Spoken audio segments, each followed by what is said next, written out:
Hi, we're at Mount Pleasant Nature Park today. It's in Mount Pleasant, just off Mount Pleasant Road. And it's got 3 ponds, which I will show you in a bit.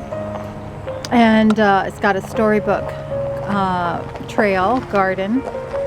And also to the north of it is another trail that goes for miles and miles. And it's got picnic tables.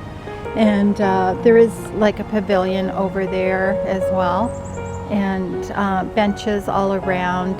People come here to fish, to picnic, and to hike, walk their dog.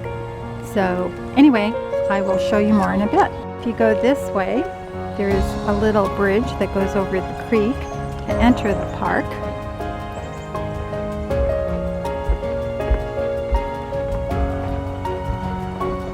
And you can see there's picnic areas. There's a structure here where they, I guess, store all their landscaping stuff. And you can see here just a little bit more about it. About the fish, the wildlife, the foliage. And here is one of the ponds, quite large. And very beautiful. It's very peaceful.